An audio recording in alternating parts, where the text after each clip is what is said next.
नमस्कार, मैं हूं धनंजय वैद्य और आप देख रहे हैं न्यूज़ ग्लोबल 24 बिहार झारखंड। औरंगाबाद के कुटुंबा में लोजपा रामविलास प्रमुख चिराग पासवान की आगमन हुई। वहां उन्होंने जनसभा को संबोधित किया।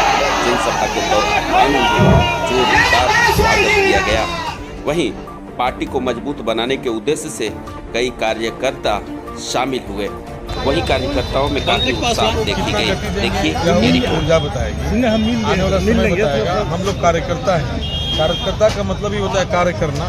कार्यकर्ता और राजनीति में मेरा अपना व्यक्तिगत राय है।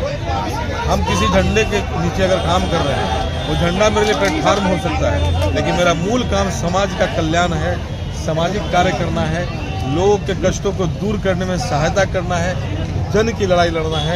उस लड़ाई को मैं करता हूं। मैं अपेक्षा रखूंगा अपने भी सभी साथियों से कि आप राजनीति में सिर्फ पद के लिए नहीं, बल्कि अपने पार्टी के हित के लिए और साथ साथ जो जनता है उसके हित के लिए है।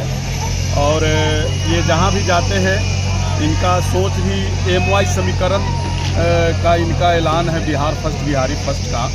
महिला और युवाओं का प्रधानता देते हैं और हर अपना भाषण में भी ये युवाओं के प्रति और महिलाओं के प्रति जो इनका सकारात्मक सोच है और बिहार कैसे फर्स्ट बने, यहाँ के बिहारी कैसे फर्स्ट बने, ये विजन के साथ ये चल रहे हैं। और जिसका आज परिणाम है कि पार्टी का विस्तार हो रहा है। और बिहार के युवा चिराग जी में भविष्य देख रहे हैं और निश्चित रूप से आने वाला बिहार के भविष्य हैं। और अभी केंद्र में सबसे कम उम्र के मंत्री भी हैं। अच्छा कार्य इनका है, जिसके कारण NDA बहुत मजबूत है और आने वाला समय में वन नेशन वन इलेक्शन हमारे देश के लिए कितना ज़रूरी है, इसका महत्व संविधान के निर्माताओं ने भी समझा। तभी शुरू में जब देश आज़ाद हुआ तो देश भर में एक साथ ही चुनाव कराने की व्यवस्था बनाई गई और ये लगभग 1-1.5 दशक तक ऐसे ही चला।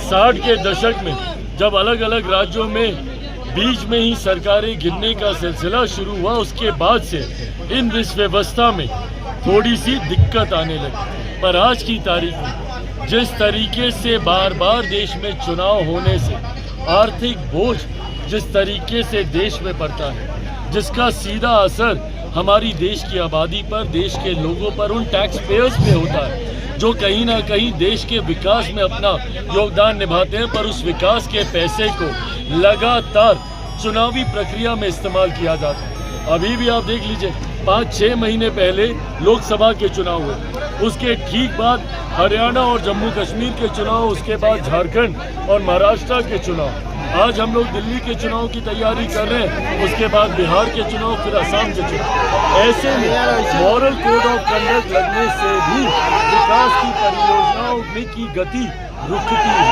ऐसे में ज़रूरी है और सेना का डिप्लॉयमेंट भी, जिस सेना की जिम्मेदारी देश की सुरक्षा की है, वो समय समय पर अलग अलग राज्यों में हो रहे चुनाव में व्यस्त रहती है। ऐसे में ज़रूरत है और देश के लोग आज की तारीख में इतने जानकार हैं, इतनी जानकारी है उनको कि भारत के संघीय ढांचे को समझते हुए जहां लोकसभा में अलग सोच से मतदान, तो विधानसभा का अलग सोच का मतदान होता है। इसी बार लोकसभा में देख लीजिए, जिन राज्यों में साथ में विधानसभा के चुनाव हुए, आंध्र प्रदेश इसका उदाहरण है। जहाँ लोकसभा में मतदान दूसरी सोच के साथ हुआ, तो वहीं आंध्र में स्थानीय सरकार को चुनने का देश की जनता ने काम किया। तो ऐसे में देश की जनता इतनी जानकार है, इतनी बुद्धि, इतनी विवेक है कि वो भारतीय संघीय ढांचे को समझ सकती है। विपक्ष को अगर चिंता है तो मेरिट्स पे बात करें, हम लोग तैयार हैं। और लाने के बाद संभवतः हम लोग इस वन नेशन वन इलेक्शन को हम लोग JPC में भी लेकर हम लोग जाएंगे, कमेटी के समक्ष भी लेकर जाएंगे। वहाँ पर विपक्ष इसके मेरिट पे चर्चा करे। विरोध सिर्फ इसलिए कि नरेंद्र मोदी लेकर आ रहे हैं, विरोध करना है, ये कतई जायज़ और उचित नहीं है।